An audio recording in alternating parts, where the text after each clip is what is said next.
Go outside on a dark, clear night and look at the sky. And maybe you can find the Big Dipper, or maybe you can find Orion. There are 48 constellations and that we know of since ancient times. I want to answer these two questions for you. How can stars have a message? And the second question is, why do some people think that the gospel is written in the stars? My name is Lois Clymer, and I'm here to talk about stars that have a message. Now, if you have any interest in religion, or if you like history, you will find that this message is very, very fascinating to ponder.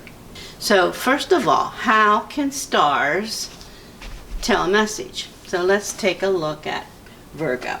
Here we have Virgo. She has always been known as a virgin, and in fact her name Virgo means virgin. And here we have a bright star in her side that is called Spica, and Spica means seed, and it also can mean branch.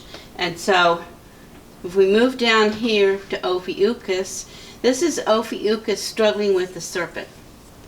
Pictures are very interesting because they show him struggling with a big serpent. And in the sky, it's actually two constellations. In the sky, you see this big thing, it looks like a barn, and then you see a whole bunch of stars around him. You can't go out and look at the sky and see a picture of what they're called, because the names in these constellations are not what you would expect. You have to draw a whole bunch of lines and then maybe use your imagination to figure out why it's called that. We're looking at the names of the constellations and how they tell a message and the stars in them, and we pull that together to form a message. So how do we see the gospel in the stars? Let's take a look at that. What is the Christian message? If we're seeing the Christian message up in the sky, we need to say what it is, first of all. And we find the Christian message right away in Genesis, the first couple chapters in the Bible. And it's all about life and death. So when God created the first man, Adam and Eve, they had bodies which wouldn't die. They were immortal. They would live forever. But they lost it. How did they lose it? They lost it by disobeying God. And so God put them out of the garden. So they no longer had bodies that wouldn't die, but they would die. And God promised at that point that he would send a Redeemer someday who would reverse things for him.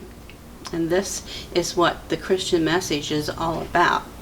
And this is one reason, and one reason we can find it up here is because of a verse that we have in Genesis. The verse says, God said to the serpent, I will put enmity between you and the woman, and between your seed and her seed. He shall bruise you on the head, and you shall bruise his heel. And this is a very symbolic type of message. So let me show you how we can find it. Here we have Virgo, and we have Coma above her. Now these two constellations and the ancient ones in the ancient zodiacs are shown with a child. So we have a virgin with motherhood. That's of course hard to understand unless you consider that the virgin gave birth to something that was not completely human. It was part God and part man, and that's what we see in a lot of the myths that we look at down through the years. So here we have the first part of the verse. The woman who's going to end her seed. And then if we go over here and we look at Ophiuchus, we see that the seed is now grown up. And so there is a big star in Ophiuchus in his head that says of the desired. So we have the desired child over here, and here we have the desired child grown up, which is representing Jesus Christ. So we have, so that first part of the verse was over here, the virgin, and then the second part of the verse, which is very symbolic, and says that this man is going to bruise the serpent. So we have Scorpius, it's called the one who bruises, and then we have you can imagine one foot coming down here onto the head of the scorpion to bruise his head, as in the verse, and then we can imagine another foot is close to the stinger tail. The seed is going to get the bruise in the heel. So here he has a bruise in his heel, and then we have the same thing that happens up here with Hercules. We have Hercules down on one knee, sometimes calling the kneeler, and his one foot is right there at Draco to crush the head of Draco, and his other foot is held up as if injured. Okay, we're going to consider how old this message is. So that we've been told by archaeologists that they found cuneiform and clay tablets that have the names of the constellations written on them. And so we know that the message is very, very old. These tablets were first found in Mesopotamia 3,000 years ago, so that's 5,000 years old.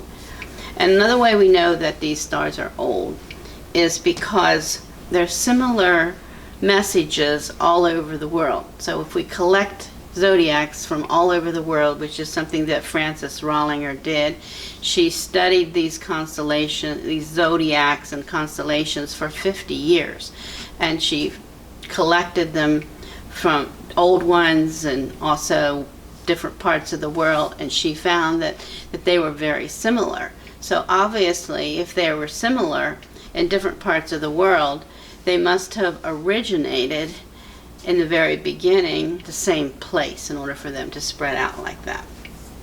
Now we know that people have always revered these constellations. In fact, they considered that they were sacred.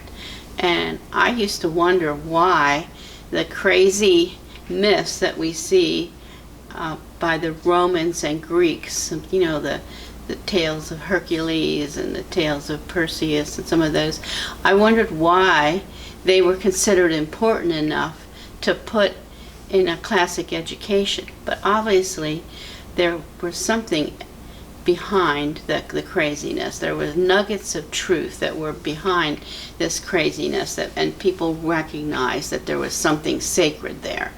Now we also have ancient peoples, they considered that their gods were predicted in the constellations. In fact, Charles Dupuy, he wrote a book in the 1700s looking at all the different religions, and he said that in antiquity you find the expected conqueror of the serpent, a divine person born of a woman who was to come. So you trace it all to the constellations, but he didn't offer any reason why it should be in the constellations. And that's my last topic here. Why do we have any idea why this message is in the constellations? We have some ancient writers, Jewish, Persian, and Arabian, who tell us that the family of Seth invented astronomy. Now, who were these men? Adam was the first man, Seth was his son, and Enoch was the seventh generation. And they lived very long lives, which would have been very convenient for learning about astronomy, especially certain parts of astronomy. So in the Bible, we're told that Adam walked with God, and we're also told that Enoch walked with God. And God could have told them all kinds of things about, we don't know what God told them. He could have told them things about future events. In fact, we know he did because we have Genesis 3:15. And what else he may have told them about future events, we don't know. One thing about prophecies and predictions is that you really can't understand them until they're fulfilled. Now, these first men, they would have known that Adam had once been immortal and had lost it, but that he was promised a redeemer. And this would have been a very important message to them. I remember in studying the Epic of Gilgamesh, which is the oldest epic that you can find, it's very interesting, kind of fascinating, that Gilgamesh was afraid to die. He watched his friend die, and he was afraid to die. And so he went on this long trek to find his ancestor Noah and to ask him how he could gain immortality, but he came back without an answer. Now, I wrote a book. You can buy this on Amazon. It's Sacred Strands, the story of a Redeemer woven through history. Christianity teaches that through Jesus Christ, we can gain eternal life. In fact, Jesus taught this, and there is a verse in John 11:27. Jesus said to her, "I am the resurrection and the life. He who believes in me will live even if he dies." Now, if you have any questions or comments, you can write them in the area below. If you want to hit the subscribe button, you can learn more. And I will come back and I will be talking about a constellation that looks like a cross, and it's called a cross.